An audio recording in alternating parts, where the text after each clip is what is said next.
Alright, তো আজকে আমার কাছে বেশ কিছু গুরুত্বপূর্ণ আপডেট রয়েছে, তো ভিডিওটি স্কিপ না করে সম্পূর্ণ দেখতে থাকো। তো সবার প্রথমে কথা বলবো বং আর্মির ব্যাপারে।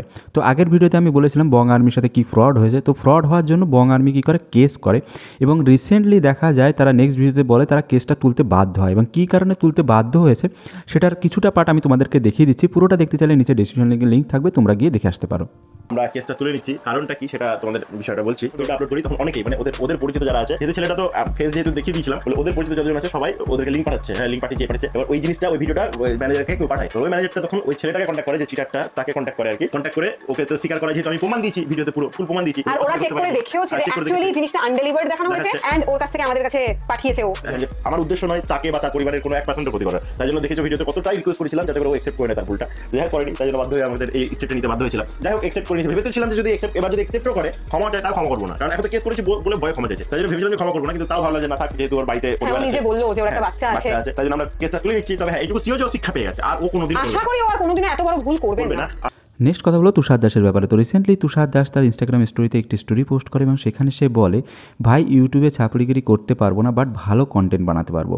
আমার সিচুয়েশনটা যারা জানে তারা বোঝে আমি কেমন আছি, বাট এই সিচুয়েশনের মধ্যেও হাসি খুশি আছি, বিকজ নিজের প্রতি বিশ্বাস আছে। ভিউজ আসছে না, তোর মার্কেট শেষ, এই কমেন্টগুলো হাস্যকর, 0 থেকে উঠেছি ভাই, এটাই মনে রেখো, কোনো কন্ট্রোভার্সি করে ভিউজ কামায়নি আজ পর্যন্ত। তো বুঝতেই পারছো তুষার দাসের ব্যাপারে অনেকেই অনেক ধরনের নেগেটিভ মন্তব্য করছে, তবে ভালো কন্টেন্ট বানাতে পারবো এই কথাটা একদম সত্যি, কেননা তার রিসেন্ট যে ব্লগটা পোস্ট করেছে সেই ব্লগটা যদি দেখো তোমরা অবশ্যই বুঝতে পারবে। কিছুটা পার্ট আমি তোমাদেরকে দেখিয়ে দিচ্ছি, পুরোটা দেখতে চাইলে নিচে ডিসক্রিপশন লিঙ্ক থাকবে, তোমরা গিয়ে দেখে আসতে পারো। মন খারাপের প্যারাসিটামল, আমার ভালো থাকার একটা সুন্দর সকাল। যখন তুমি নিজের কাছে বারবার হেরে যাবে, যখন জানতে ইচ্ছা হবে তোমার আসল উদ্দেশ্যটা কি, তখন সামনে ঠিক এইরকম আসবে। নেক্সট কথা বলবো দেবা ও পলির ব্যাপারে। তো রিসেন্টলি তাদের যে ফেসবুক পেজটা আছে সেটা রিপোর্ট করে বন্ধ করে দেওয়া হয়, এবং তাদের কাছে 25,000 টাকা চাওয়া হয়, এবং আরও বলা হয় যে তাদের ইউটিউব বা ইনস্টাগ্রাম যেটা আছে সেটাও কিন্তু তারা বন্ধ করে দেবে। এই ব্যাপারে সে বলে যে প্রতিবেশী দেশ থেকেই নাকি রিপোর্টটা করা হয়েছিল, এবং কোন দেশ তোমরা বুঝতেই পারছো। অনেকে হাসাহাসি করছে আমার পেজটা চুরি করে নিয়েছে আমার প্রতিবেশী দেশ বলেছি বলে, তাই দেখো পেজটা লাইক দিয়েছে 2 লাইক 6 ফলোয়ার। একটা জিনিস তোমাদের দেখাই, এই দেখো এটা দেখায়, ইসকন সমর্থন দেবাপলি নামক 3,22,000 ফলোয়ার পেজ আনপাবলিশ করা হলো, দেখতে পাচ্ছ? দেখে নাও, নামটা দেখে নাও, নাম আমি বলবো না, কিন্তু তোমরা বুঝতে পারছো কোথা থেকে করেছো। আর একটা জিনিস তোমাদের দেখাই, আমাকে মেল করেছিল, দেখো মেল দেখো, তোমার ফেসবুক পেজ রিমুভ করা হয়েছে, পরবর্তী তোমার ইউটিউব ইনস্টাগ্রাম রিমুভ করা হবে। আমি রিপ্লাই করেছিলাম, হোয়াটসঅ্যাপ নাম্বার চেয়েছিল, এবার হোয়াটসঅ্যাপ নাম্বার দিয়েছিলাম, দেওয়ার পরে আমাকে ফোনে বলছে 25,000 টাকা দিতে হবে, নাহলে তোমার ইনস্টাগ্রাম ফেসবুক ইউটিউব সব ডিলিট করে দেওয়া হবে। আমরা কষ্ট করে ভিডিও বানাই, কন্টেন্ট ক্রিয়েট করি, তোমাদের হাসানোর চেষ্টা করি, সেখানে আজকে আমাকে খাদ্য হচ্ছে। নেক্সট কথা বলবো দ্য কাজু ভাইয়ের ব্যাপারে। তো রিসেন্টলি কাজু ভাই নামে এই চ্যানেলটিতে একটি ভিডিও পোস্ট করা হয়, এবং যে ভিডিওটি খতরনাকভাবে ভাইরালও হয় বলতে পারো, কেননা এই চ্যানেলের সাবস্ক্রাইবার যদি দেখো আর ভিউ যদি দেখো ভাই, তুমি আকাশ পাতাল পার্থক্য। তো সেখানে যে ভিডিওটা পোস্ট করা হয়েছে রিসেন্টলি সেটা তোমরা দেখতেই পারছো, ছোট্ট ছেলেকে রোস্ট করা হয়েছে, এবং ঠিক কীভাবে রোস্ট করা হয়েছে তার কিছুটা পার্ট আমি তোমাদেরকে দেখিয়ে দিচ্ছি। পুরোটা দেখতে চাইলে নিচে ডেসক্রিপশনে লিঙ্ক থাকবে, তোমরা গিয়ে দেখে আসতে পারো। সেখান থেকেই শুরু করি যেখানে আগের ভিডিওটা শেষ হয়েছিল, পোটকা ম্যান চাইল্ড আর পোটকা ম্যান চাইল্ডের কন্ট্রোভার্সি। তবে তুইও ধোয়া তুলসী পাতা নয়, কারণ কাকিমাকে টানাটা তোর উচিত হয়নি, কারণ তোর জন্য কিছু কালচারাল ক্রিয়েটর কাকিমাকে এখন গালিগালাজ করছে। আচ্ছা চল ধরে নিলাম যে অংশু তোর কাকিমা অর্থাৎ তৃতীয়া তুষারের মাকে ভিডিওতে টেনে এনে খুব ভুল করে, অর্থাৎ তোর মতে ভিডিওতে কারো বাপ মাকে টানা একেবারে উচিত না, রাইট? তাহলে এটা এবার তোর মা মানে কাকিমা যদি মুরগির ব্যাক সাইড পছন্দ করে, তাহলে এবার বল তা কেন টানলি কারো মাকে, বল। আরে বৌদি এটা গাঁর বাবা তবলা না যে এইভাবে বাজা, এবার বল কেন টানলি কারো বাবাকে, বল। কিরে এখন আর কিছু ক্রিয়েটর এসে এদের পরিবারকে গালিগালাজ করবে না?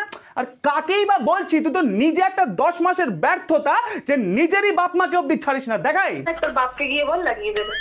বাবা তো অন্য কাউকে।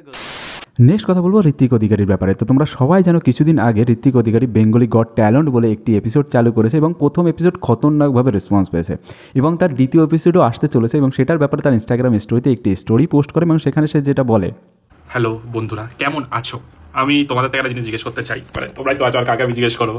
তো বেসিক্যালি আমাদের যে বেঙ্গলিজ গড ট্যালেন্ট যেটা আমরা করেছিলাম, মানে বেসিক্যালি সামেরানা যে লেটেন্ট শোটা আছে ওটার যে বাংলা ভার্সনটা চেষ্টা করেছিলাম, ওটা আমাদের 3 লাখের উপরে ভিউজ চলে গেছে, ঠিক আছে? এবার আর অ্যানালিটিক্স আমি দেখেছি, কমেন্টসও পড়েছি, তোমাদের ভালো লেগেছে সেটা আমি বুঝতে পেরেছি, ঠিক আছে? 20,000-এর উপরে লাইকসও আছে, বাট যাই হোক, মেইন যেটা সেটা হলো সেকেন্ড এপিসোডটা এবার করার কথা, কিন্তু আমি ভাবছি আর অনেকে কমপ্লেন করেছে যে প্রোডাকশন কোয়ালিটিটা একটু ক্যান্সার হয়ে গেছে। তো সেটার জন্য আমি ভাবছি যে একটা জায়গায় প্রপার ভাড়া করে কি আমি করবো, এটা চেষ্টা করবো। আর তোমরা যারা অডিয়েন্স হিসাবে আসতে চাও, তোমরা কি একটা ছোট্ট অ্যামাউন্ট টিকিটে পে করে আসতে পারবে, তাহলেই তো আমি মানে ভাড়া করতে পারবো জায়গাটা। কম টাকা দিয়ে আমি অনেক লোককে ডাকার থেকে আমার মনে হচ্ছে টিকিটের প্রাইসটা একটু প্রিমিয়াম রাখি, আর ডাকবো একটু লিমিটেড জন, মানে 10 থেকে 20 জন অডিয়েন্সে থাকবে। তাহলে আমার যে পুরো ইকুইপমেন্টের ভাড়া, হল ভাড়া, তারপরে সবকিছু টাকাটা অ্যাটলিস্ট উঠে যাবে। তো ওটাই ভাবছি টিকিটের প্রাইসটা একটু হাই রাখবো, বাট ডাকবো খুবই কম জনকে। তো প্লিজ আমাকে জানাও, সবাই ডিএম পড়ি, দেখি কি বলছে সবাই।